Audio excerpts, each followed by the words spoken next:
The role that I was brought through to play was, as in the Illuminati, was as a goddess. Specifically, the address is Mother Goddess, Starfire. And the Starfire goes back to the blood in the menstrual blood, what is contained in that. And the address, the way that I was addressed was Mother Goddess. There are only 3 Mother Goddesses. There can only be 3 at a time on this planet, and there is a male equivalent of which there can be only 3 of them. Why mind control someone to conduct these rituals, like yourself? Why don't these reptilians just conduct their own rituals? They don't seem to have the psychic abilities, and they look for people that have that, and people in the bloodline that have that. And I've had that. I've had a tremendous amount of psychic ability, and so I was picked and bred from before birth, and this is also something that other survivors that have been in high positions have known about me and told me. What's the connection then between you having psychic abilities, those being recognized from the start, and you being brought through to conduct their major rituals? Well, it's kind of twofold. First of all, they needed the psychic abilities because they control or attempt to control events, because I would have the ability to foretell what was going to happen, and they needed the information to just try to control it to an outcome that was good for them. The second thing is that during the rituals, you had to have psychic ability. You have to be very powerful in that way to call out the old ones that are also reptilian, that come from another dimension. They actually they materialize from out of another dimension and are present at rituals, and they are so powerful, and their presence is there's such an evilness about them, and they want out of this other dimension, and they can't. They have to be called out by someone who has that power, and the reptilians don't have this power. That's very important, that they don't have this power to call out these old ones that have to do with them. And what is it that humans have that the reptilians don't have, that means they don't have the power to connect interdimensionally, and some humans do? We have the ability to foresee, to be able to become vibrationally higher,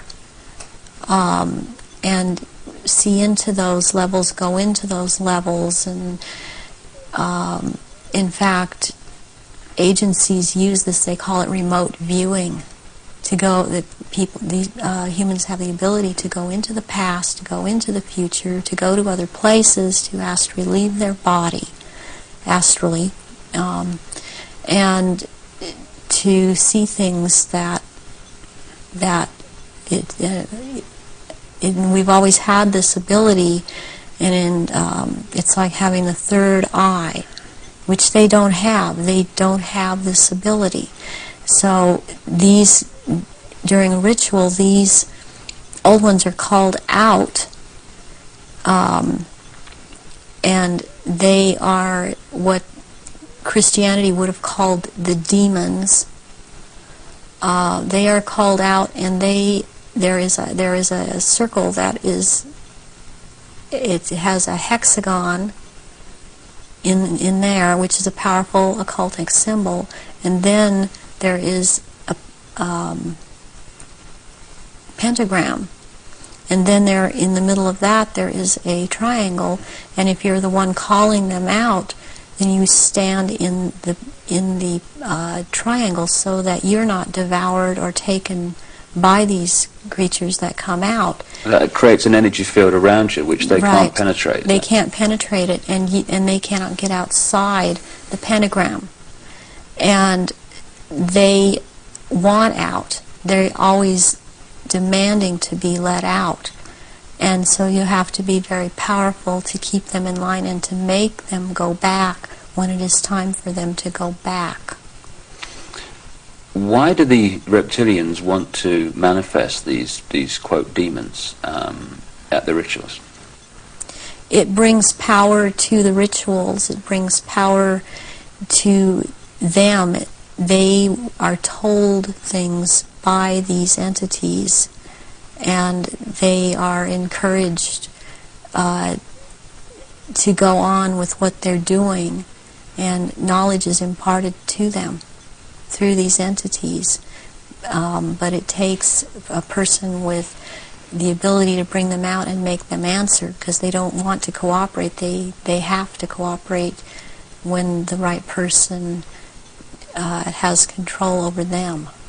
And that's to do with that person's energy and ability to use energy. Right, yes. You talked about the Aryan race coming from Mars. One expression of it seems to be very clearly what we call the Phoenicians. The Phoenicians had two deities, St. George, which became a British deity, who defeated the dragon, which seems incredibly symbolic, and also St. Michael, who, according to the legend, banished Satan, or this negative force, into the abyss. Is this symbolism of the abyss anything to do with the fact that these reptilian demons of another dimension are somehow locked in a time-space prison, and they can't get out, and they can only get out when they're brought out in that way? Yes, they want out of that dimension. They have been thrown into that dimension, and they can't leave that dimension. And that's actually what the abyss is about, is being in a different dimension. It's like something to do with the fourth dimension. And before I even knew, for example, what I was saying, or I realized what I was saying, I would be saying things to my therapist and other survivors that the fourth dimension was a dimension to stay away from. Not at that time understanding the whole thing. Why do these rituals take place at certain key times of the year, and so often are related to the phases of the moon?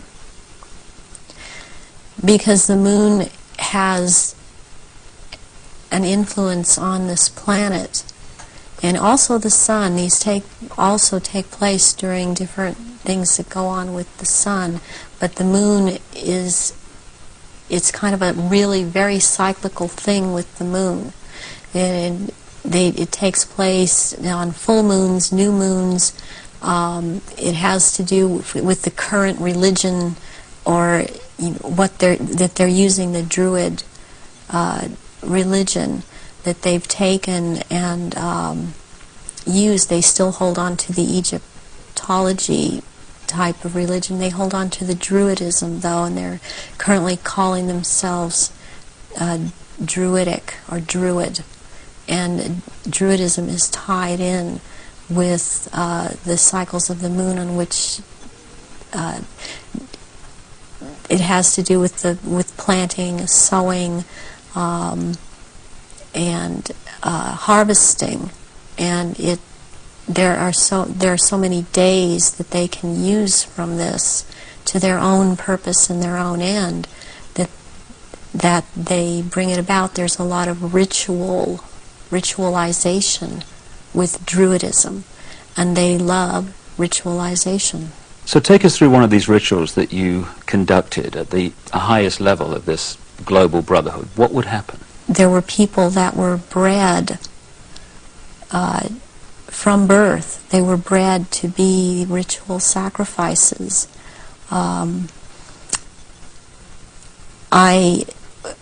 have a problem with what they is said a lot today, especially by the False Memory Syndrome Foundation, that how could all of these people disappear?